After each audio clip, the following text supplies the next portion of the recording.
Okay, ladies and gentlemen, we are back online on our digital week, and today now my guest is Anndy Lian with very interesting topic about navigating blockchain and cryptocurrency in the public sector. Andy, the stage is yours. Go ahead. Hey, hi. Good to see everyone. It's almost past midnight. I'm in Singapore right now, and my topic is somewhat on the more practical side of things. I want to talk about how we should navigate blockchain and cryptocurrency in the public sector. So a very quick, brief introduction about myself. I'm Andy Lian. I'm currently the advisory board member of Hyundai DAC Technology, which is the blockchain arm of the Hyundai Motor Group. I'm also the blockchain advisor to the Asian Productivity Organization, and also a member of a Gyeongsangbuk Blockchain Special Committee, and is part of the government of the Republic of Korea. And I'm also a book author. So I'm trying to speak from my own experience with government and with the public sector, and I'm going to give sound advice and also very practical advice on how we can navigate through this unique sector. So maybe a brief overview of how we see blockchain right now. To me, blockchain currently is one of the finest piece of art when it comes to this century. This technology is a decentralized ledger and is immutable with core functions like traceability and tracking. And like all we know, we use it very much in the finance sector. We see quite a fair bit of manufacturing sector, supply chain that are implementing this technology. But if you look at it again, not everyone welcomes us. So one reason why they didn't welcome us would be the other side of the story, where we talk about cryptocurrency. So cryptocurrency has been denounced by several governments due to a number of reasons, and Bitcoin itself actually been banned in some countries like Nepal, like Bangladesh, and so forth. So some countries have made it very clear that they do not accept Bitcoin, but they accept the blockchain technology. And some government even argue that Bitcoin is not a legal currency and should not be as such. I mean, well, you look at China and so forth, they are putting up the front, and this is the kind of message they are sending out. So coming back to the very practical point again, to the main topic is then how do we navigate, in this sector? How do we talk to governments and so forth? So you have to look at what the government actually need, what they want, and so forth. So first of all, I think due to my own work with different government, there are three different sectors or three different good points that I want to bring out, that the government can make very good use of the technology. One would be food security. So if you are a vendor, or a technology provider, look at this very big gap, of food security that you can provide to the different government. I know South Korea, even Dubai, they are really looking at the food security, tracing, tracking, and so forth. That's the first thing. The second, the key topic that we can address when we meet up with the different governments would be the identification management. It could be used to do some kind of voting. Election is coming in US as well. That can be used. Or if you want to look at past use cases, you can see Estonia has already done that. So that is a very good and strong use case, and governments are really seriously planning, or if not already use that as a good case study to showcase to their fellow ministries and fellow departments. And of course, lastly, the control and the flow of money. Recently, you can see that some very key topics like the central bank digital currency, how they are going to help in the industry that we are in.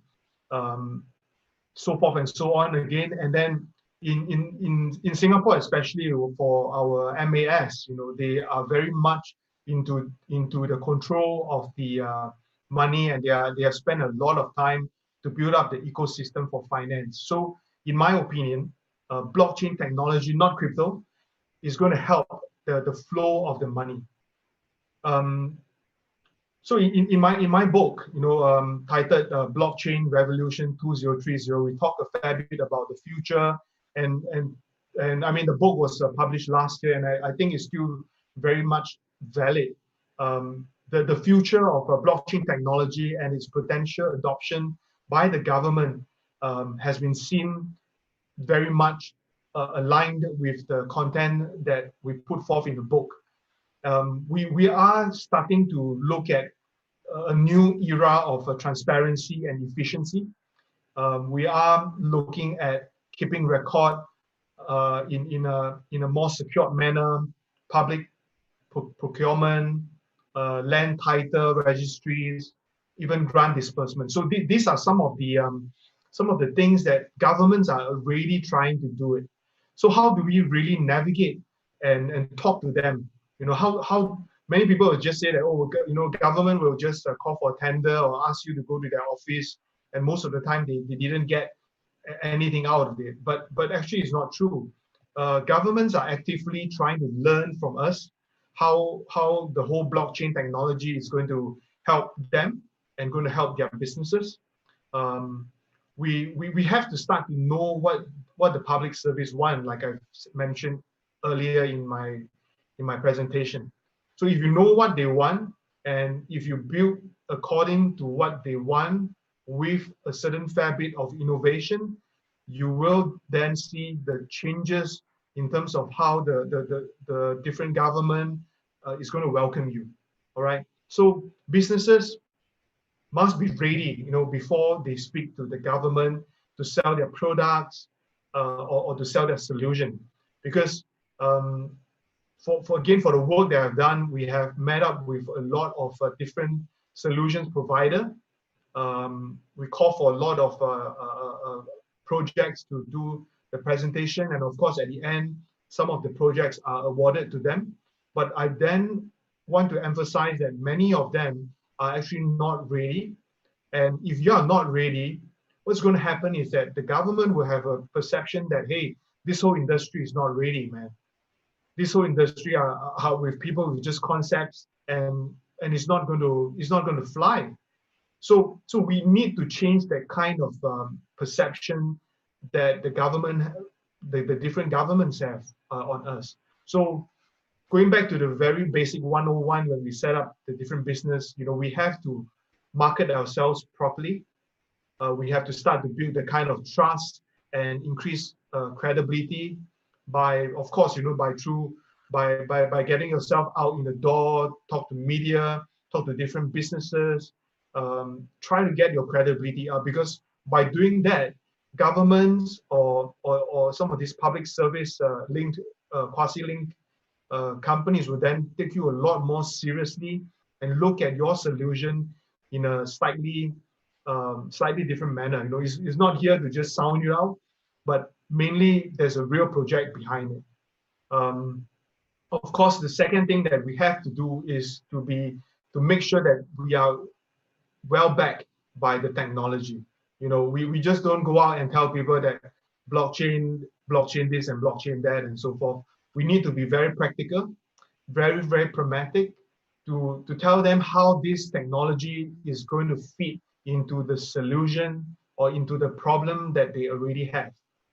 Blockchain might not be the only solution. We might be working with different vendors. Might be working with different technology.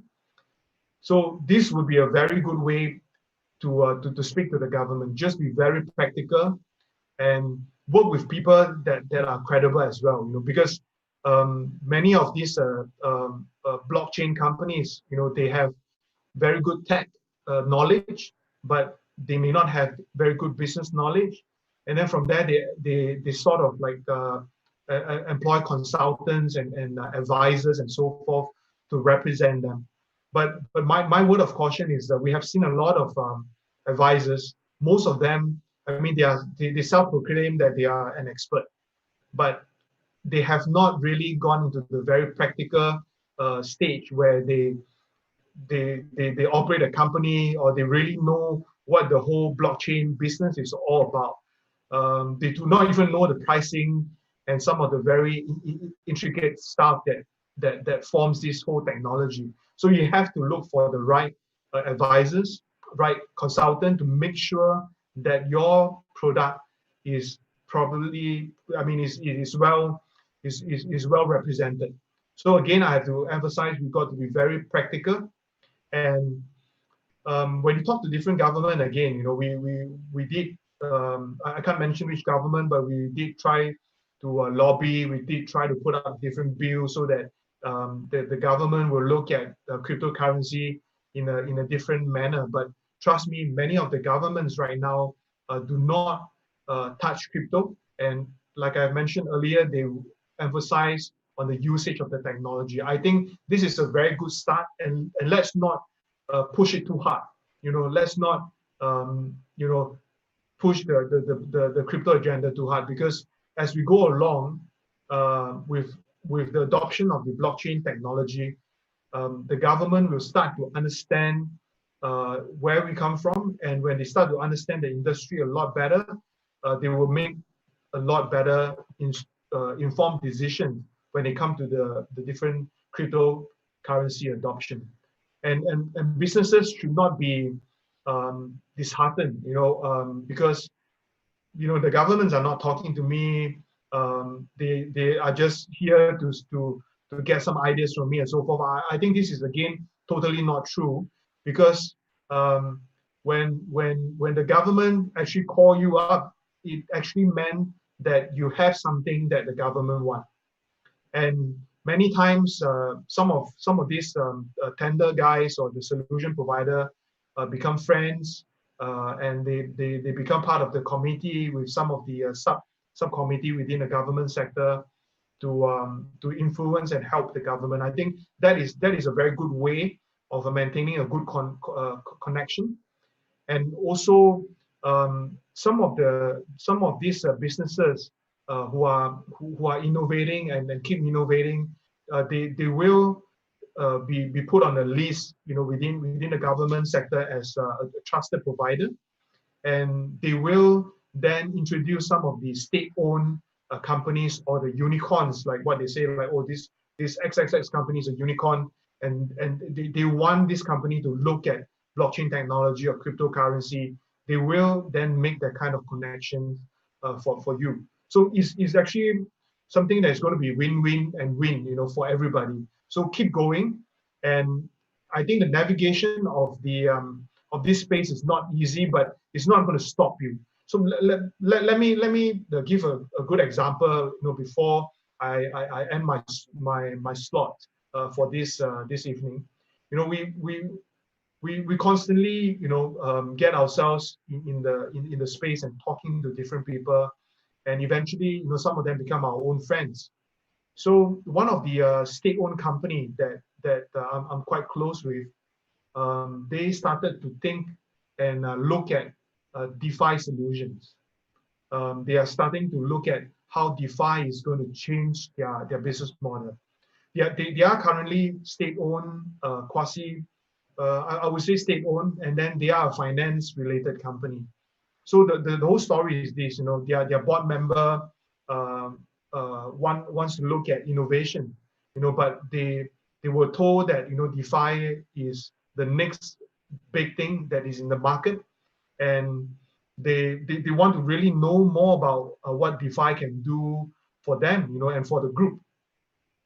But as they go around asking people who do not really know about the industry, they have gathered a lot of negative points about DeFi, you know. But you know, being close to them, you know, I took the advantage as well to speak to the chairperson, and I told him, why not we have a round table, you know, with the key personnel.